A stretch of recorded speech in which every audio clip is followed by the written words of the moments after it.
All right, so ever feel like you're juggling chainsaws, but like on a unicycle Yeah.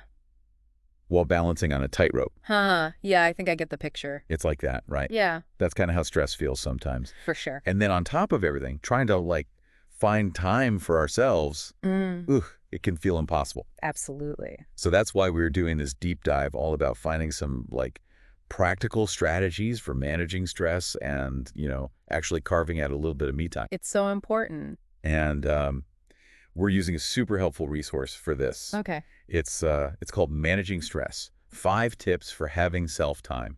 And it's super concise, which I appreciate. It's Yeah. like, made for busy people. So A cheat sheet. exactly. Go with it. So the first tip is setting boundaries. Yes. This is a crucial one. Being able to recognize your limits and, having the courage to say no sometimes. Okay, I'll admit the whole saying no thing, definitely something I struggle with. Yeah. It always just feels easier to say yes and just pile more on, even when I'm like already stretched so thin. Right.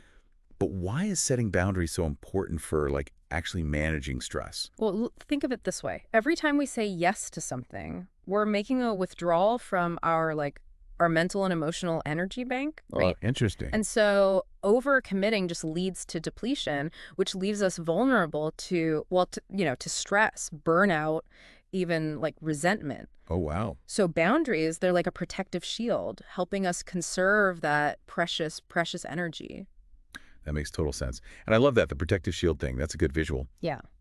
The list actually suggests using our calendars, so either digital or paper, to block out like me time as non-negotiable appointments. Yes. Which honestly, I've found that the physical planners help me to like stay a little bit more focused. But what about you? What do you use? You know what? I use both. My digital calendar, I mean, it's great for reminders and, seeing kind of that big picture of everything. Yeah. But I really do think that writing things down, like in a physical planner, helps me to solidify those commitments in my mind. It's almost like a ritual. Interesting. Yeah. I like that. That's a great point, how different tools work for different people, right? Absolutely. Okay, so moving on to tip number 2, which is all about relaxing activities. So the things that we do to recharge and de-stress.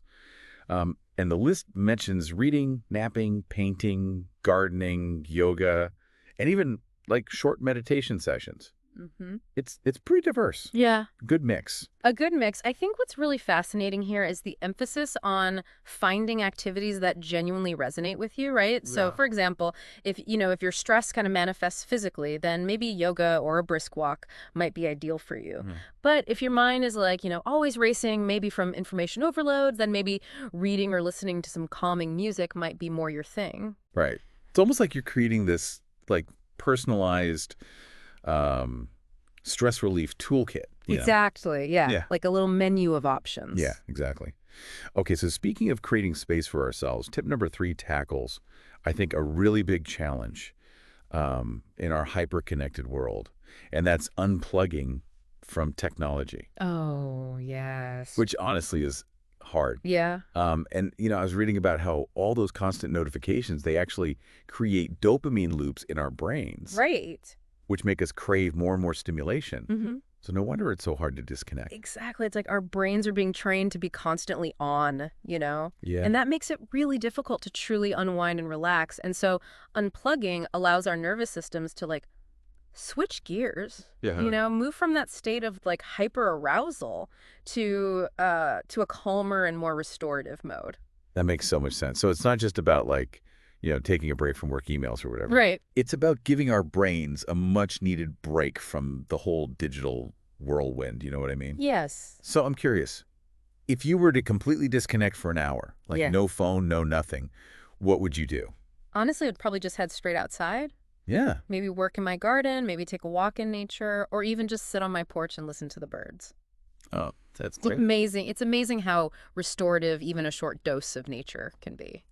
That sounds so peaceful. Okay, so tip number 4 shifts our focus, like inward, and it's mindful breathing. Yes. And the list suggests spending 5 to 10 minutes focusing on slow, deep breaths to help center yourself. Mm-hmm. I know I could definitely use a minute to relax right now. Me too. Do you want to try a quick breathing exercise with me? Yes, let's do it. Okay, so inhale deeply through your nose, counting to 4. Okay. Hold for a count of 4. Mm, And exhale slowly through your mouth for another count of 4. okay. So let's just do that a few times. Already feeling a bit more grounded. Me too. Yeah. Right. It's incredible how something as simple as our breath can have such a powerful effect. It really is. And, deep breathing, it taps into our parasympathetic nervous system, which Yeah. is basically like our body's built-in, like, calming mechanism. Oh, wow. And so, that's what slows down our heart rate, that eases muscle tension, and helps calm all those racing thoughts. Wow, that's so interesting. Okay, last but not least, tip number 5 is all about treating yourself. Yes. And they go all out with the suggestions. Mm-hmm. Vacations, lunches with friends, spa days, cooking your favorite meal, taking a bubble bath, walking in nature. It's basically like giving yourself permission to just enjoy life. Exactly. And I think this is where we kind of come back to this idea that self-care is not selfish. Right. It's about, replenishing your resources so that you can show up as your best self in all areas of life. Right. It's like that saying, you can't pour from an empty cup. Oh, yeah. That's a good one. And while those big treats, like you said, they're wonderful, I think the real takeaway here is finding small, accessible ways to, incorporate joy into our daily lives. Yes. Maybe it's a 15-minute walk in the park, or maybe it's just having a delicious cup of tea or, listening to your favorite song. Right. It's just about those little moments, like the little moments that make you smile. Absolutely. And being intentional about making space for things that bring you joy and that nourish you. Yeah. It doesn't matter how small those things seem. Yeah, I love that. Okay, so there you have it. 5 powerful tools to help you manage stress and carve out that very much needed me time. Yes. And remember, stress management, it's a journey, not a destination. That's true. So experiment with these tips. Find what works best for you and be patient with yourself along the way. Yeah. What one small step will you take today to prioritize your well-being? Ooh, good question.